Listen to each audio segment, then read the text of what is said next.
Hello students, I am Ravi Kumar from KV CRPF Mokama Ghat. आज हम लोग पॉलिटिकल साइंस यानी राजनीतिक जो विज्ञान होता है या फिर इसको कहते हैं सोशल एंड पॉलिटिकल लाइफ यानी सामाजिक और राजनीतिक जो जीवन है उसमें हम फर्स्ट चैप्टर ऑन इक्वलिटी यानी समानता के बारे में जानेंगे कि हमारे देश में किस तरह की इक्वलिटी है, समानता है। तो हमारा देश जो इंडिया है वो सबसे पहले तो वो एक डेमोक्रेटिक कंट्री है। वो यहाँ पर लोकतांत्रिक देश है भारत। तो लोकतंत्र में क्या होता है, सभी को समान अधिकार दिया जाता है। उसी के बारे में हम लोग आज जानेंगे, इक्वलिटी के बारे में, समानता के बारे में। जिसको जानने के लिए सबसे पहले हम देखते हैं कि जो इलेक्शन होता है, जो इलेक्शन में एक वोटिंग प्रोसेस होती है वोट देने के लिए, उसी पर एक इसमें बताया गया है कि किस तरह से इक्वल है कि नहीं है, इक्वलिटी है कि नहीं है, उसी के बारे में हम लोग जानेंगे। तो इसमें एक फर्स्ट नंबर स्टोरी स्टार्ट करता है, कांता नाम की कोई वोमेंस है उससे। तो कांता जो है क्या, इलेक्शन के समय क्या होता है, जब वोटिंग दिया जाता है किसी को जिताने के लिए तो वोट देने वो जाती है। सुबह सुबह ही वोटिंग होता है तो कांता है जो वोट देने जाती है। और उसके साथ कौन है, उसका एक फ्रेंड है सुजाता, वो भी दोनों वोट देने जाती है। देखिए, कांता हुआ और ये सुजाता हुआ, उसका फ्रेंड हुआ, जो वोट देने जाती है दोनों सुबह सुबह। तो वोट देने जाती है, तो वोट देने जाने के क्रम में क्या होता है कि वहाँ पर देखिएगा, वोट देने जहाँ भी जाते हैं लोग, वहाँ सभी लोग अपनी बारी बारी से एक लाइन में खड़े रहते हैं, एक लाइन बनाकर, ताकि एक दूसरे के बाद वोट दे सके। जिसमें वो देखती है कांता क्या कि यहाँ पर जो छोटा लाल जो फार्मर है, किसान है, वो भी लाइन में खड़ा है। फिर देखता है कि मंजीत कौर जो टीचर थी, शिक्षिका थी, वो भी खड़ा है लाइन में। फिर तेजा सिंह जो ट्रेडर्स है, जो व्यापारी था, वो भी लाइन में खड़ा है। और फिर देखता है कि गिरीश राव जो एक स्टूडेंट्स है, छात्र है, वो भी वोट देने के लिए लाइन में खड़ा है। तो फिर उसके बाद क्या है, कांता देवी कौन थी, तो एक वो डोमेस्टिक वर्कर, जो घरेलू कार्य करने वाली, घर में काम करने वाली एक वोमेन थी। और उसकी एक फ्रेंड थी सुजाता कुमारी, वो भी डोमेस्टिक वर्कर थी, घर में काम करते थे। ठीक है, तो ऐसा कांता देखती है कि सभी लोग एक ही लाइन में खड़े हैं। कोई शिक्षित है, शिक्षक है, कोई फार्मर है, कोई ट्रेडर्स है, कोई स्टूडेंट्स है, या फिर कोई और वर्कर होगा, या बिजनेसमैन होगा, या फिर जो डोमेस्टिक वर्कर है, घर में काम करने वाला है, कांता, वो भी उसी लाइन में खड़ा होते हैं। तो उससे उसको मन में क्या होता है भाई, कि लगता है कि नहीं, इक्वलिटी है, हम सभी समान हैं। ऐसा प्रतीत होता है देखने से कि सभी समान हैं, इक्वल हैं, इसमें कोई भेदभाव नहीं हुआ है। ठीक है, यहाँ तक तो सब सही है वोटिंग में। और इसमें बताया गया है कि ऐसा सोचता है कांता, तो उसकी सहेली कहती है कि हाँ, एकदम सही होना चाहिए, वोट डालने के लिए सभी को अपना अपना सवारी से इंतज़ार करना चाहिए, और इसमें किसी को ऊंच नीच या बड़ा छोटा नहीं देखा जाता है। और उसी तरह से कांता की टर्म आ जाती है, बारी आ जाती है वोट देने के लिए, तब कांता वोट देते हैं।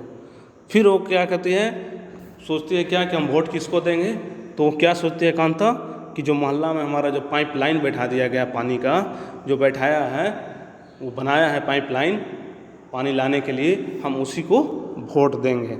ऐसा कांता सोचती है। ठीक है, ऐसा ही रहना चाहिए, जो काम करता है उसी लीडर को हम वोटिंग करते हैं, ताकि अच्छा और आगे काम कर सके। तो यहाँ पर मेन रूप से हमें इक्वलिटी के बारे में हम लोग जानना है, समानता के बारे में, कि समानता है, हो रहा है कि नहीं हो रहा। तो वही वोटिंग प्रोसेस में देखता है कि वोट देने के लिए सभी को समान नज़रिया से, समान तरीके से रहते हैं, किसी में कोई डिफरेंस नज़र नहीं आता है। सभी का वोट का मूल्य, जो वैल्यू है, वो सेम रहता है। वन वोट वन वैल्यू, एक वोट का सभी का एक वैल्यू होता है, उसका मूल्य होता है। और भी देखते हैं वो क्या कि अब्दुल रहमान, जो अब्दुल रहमान है यहाँ पर एक, वो क्या है, आर्टिसियन है, कारीगर है वो अब्दुल रहमान। ठीक है।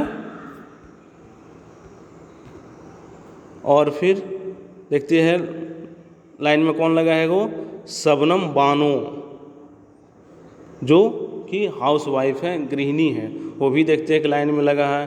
फिर ग्रेसी लेलेंग जो कि काउंसलेंट है, काउंसलर है, परामर्श देने वाला, वो भी वही है।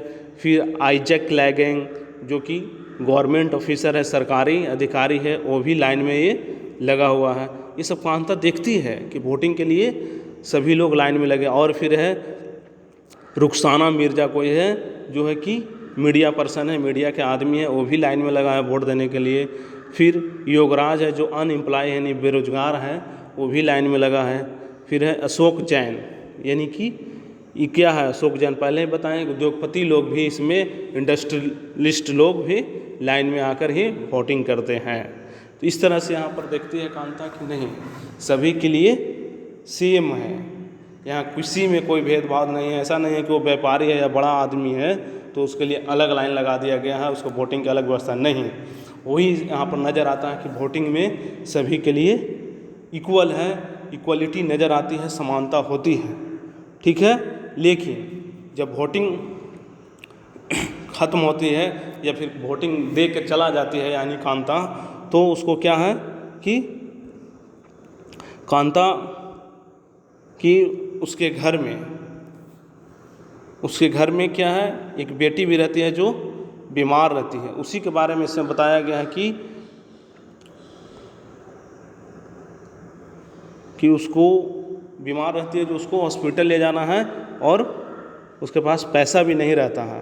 तो जहाँ पर जो काम करते हैं, जिसके घर में जो डोमेस्टिक वर्कर थी, घरेलू काम करने वाली, उसके वहाँ के जो मालिक थे उससे पैसा मांगती है ताकि वो जाके हॉस्पिटल में दिखा सके अपना बेटी को। ठीक है। तो एक तो हम लोग देखें कि लाइन में जो लगी वोट देने के लिए वो सभी के लिए समान था। ठीक है। तो इसी में है ऑन इक्वलिटी के बारे में, जो समानता के बारे में। तो इक्वल राइट टू वोट, पहले बताएं कि मताधिकार की समानता है। यहाँ पर हमारे देश में एक डेमोक्रेटिक कंट्री है, यहाँ पर एक लोकतांत्रिक गवर्नमेंट है, यहाँ लोकतांत्रिक देश है, जिसलिए यहाँ क्या है, इक्वल राइट टू वोट, मत देने का अपना अधिकार होता है, समानता है सभी को। ठीक है। इसी में जो हिस्ट्री पहले नंबर हम लोग कहानी बता रहे थे कांता के बारे में। ठीक है। तो कांता क्या है, वोट देने के लिए जाता है और वोट देने के लाइन में खड़ा रहता है। और वो पहले ही बताएं कि वो देखता है कि क्या उसका मालिक भी है जो लाइन में खड़ा है। फिर उसका जो मालिक है अशोक जैन, उसको भी लाइन में देखता है खड़ा होना। फिर अपना जो पड़ोस का होता है छोटे लाल, उसको भी वो देखता है कि वोट देने के लिए वो लाइन में खड़े हैं। ठीक है। इससे उसको क्या पता चलता है, इससे ऐसा पता चलता है कि जो हमारा देश है भारत, जो कि एक डेमोक्रेटिक कंट्री है, एक लोकतांत्रिक देश है, और यहाँ पर सभी एडल्ट मैंने समझते हैं वयस्क, जिसके एज 18 ईयर हो गया हो, कम से कम 18 ईयर 18 वर्ष का हुआ हो, उसी को एडल्ट कहा जाता है, वयस्क कहा जाता है। उसी को वोट देने का राइट है, वोट देने का अधिकार है एडल्ट को। जितना भी एडल्ट है हमारे देश में जिनका उम्र 18 वर्ष से अधिक हो गया है, वो सभी लोग वोट दे सकते हैं। वोट देने का उनको राइट है, अधिकार है, चाहे वह किसी भी रिलीजन्स का हो, किसी भी धर्म का हो, किसी भी जाति से हो, या एजुकेटेड हो या अनएजुकेटेड हो, या एम्प्लॉय हो या अनएम्प्लॉय हो, सभी को वोट देने का अधिकार है। या फिर वो कोई भी कास्ट या जाति का हो, इससे कोई मतलब नहीं है, वो वोट दे सकता है। या फिर वो पुअर हो या फिर रिच मैन हो, गरीब हो या फिर अमीर हो, वो भी सभी को वोट देने का अधिकार है।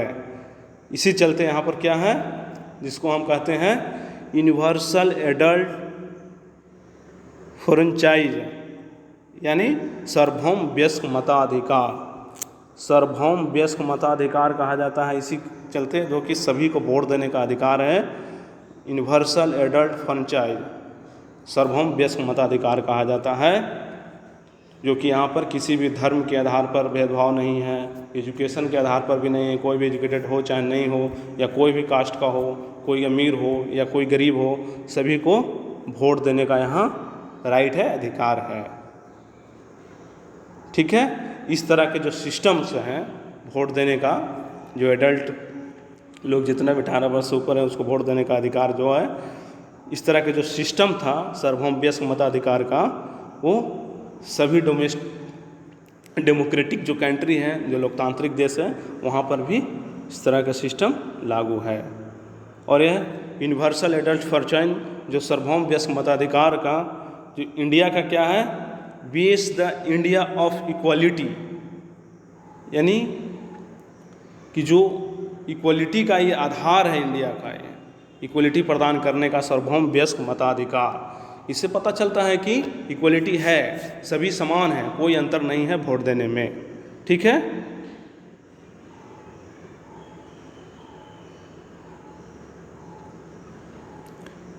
क्योंकि यह घोषणा करता है वो ऐसा कि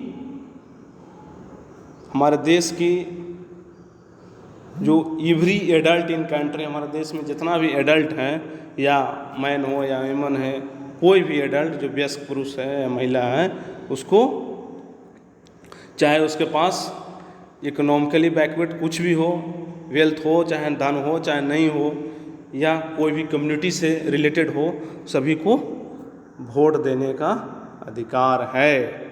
one vote belong to has one vote, एक वोट देने का उन लोग का राइट है, अधिकार है। ठीक है, चाहे वो गरीब हो या अमीर हो या कोई भी कास्ट का हो, कोई भी कास्ट से बिलोंग करता हो, उसको वोट देने का, एक वोट देने का अधिकार है। इस तरह से कांता था, कांता जो फर्स्ट नंबर में कहें कि डोमेस्टिक वर्कर थी, जो घर में काम करती थी, उसको ऐसा एक नज़र से क्या देखा कि सभी को लगता है कि सब एक समान है। ठीक है, और उससे उसको बहुत खुशी भी हुआ अंदर से कि नहीं, लगता है कि हम भी उन्हीं के कैटेगरी में हैं, कोई अंतर नहीं है। कहाँ तक? सिर्फ वोट देने के लिए। खुश होने का उसका कारण भी है कि वो ऐसे कांता सोचते कि हमारे पास भी एक वोट देने का अधिकार है, और जितना है स्टूडेंट है या वर्कर है या टीचर्स हैं या मीडिया कर्मी है या फिर इंडस्ट्रियलाइज था, अनएम्प्लॉयज था, या फिर हाउसवाइफ है या गवर्नमेंट ऑफिसर है, उस सबको भी एक वोट देने का अधिकार है, जिस तरह से हमें भी एक वोट देने का अधिकार है। ठीक है, इससे वो खुश होती है। लेकिन दूसरा पहलू एक है इसी में कि जैसे जैसे दिन बीतता जाता है और कांता के मन में जो इक्वलिटी के बारे में जो रियलिटी जो है, मीन्स जो रियल क्या था, वो वास्तविक अर्थ में क्या है, उसके बारे में उसको डाउट होने लगता है, शंका होने लगता है कि क्या है। तो उसी पर एक और कहानी इसमें बताया गया है कि कांता जो है कि एक क्या है, झोपड़पट्टी में रहती है, मैंने गरीब जो झोपड़ असलम एरिया जो होता है उसी में रहती है, और उसके घर के पीछे एक नाला भी बहते रहता है, और उसके जो पहले ही बताएं कि उसका एक बेटी बीमार रहती थी,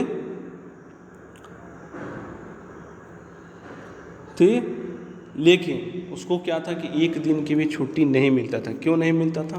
क्योंकि वो घर में काम करती थी और वहाँ के जो मालिक थे उसको छुट्टी नहीं देते थे।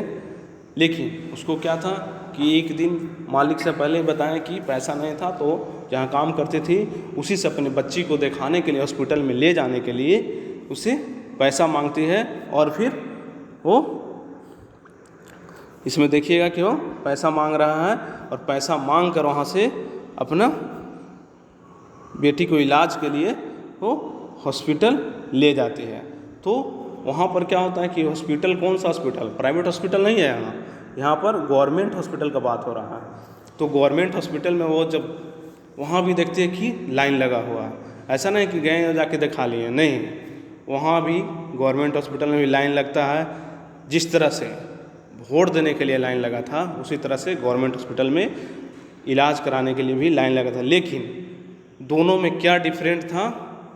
एक डिफरेंट था कि वहाँ सभी लोग वोट देने के लिए सभी कास्ट के सभी वर्कर, कोई भी कितना बड़ा हो या अमीर हो, सभी एक ही लाइन में थे। लेकिन यहाँ पर उपकांता क्या देखती है हॉस्पिटल में कि यहाँ पर जितना भी लोग लाइन में लगे हुए हैं वो पुअर बैकग्राउंड से, बहुत गरीबी हालत के लोग हैं। ज़्यादातर, अधिकांश, most of the people standing in at are poor, ज़्यादा से ज़्यादा लोग हॉस्पिटल में लाइन में कौन है? जो गरीब आदमी है, गरीब आदमी है। तो इस तरह से उसको क्या डिफरेंट नज़र नहीं आया कि एक गवर्नमेंट जो हॉस्पिटल है, जो सरकारी अस्पताल है, उसमें क्या है कि सिर्फ गरीब लोग ही लाइन में लगे हुए हैं, लेकिन वोट देने के लिए सभी लोग लाइन में लगे रहते हैं, गरीब हो या अमीर हो। इस तरह से वो देखा इक्वलिटी में कितना भिन्नता है।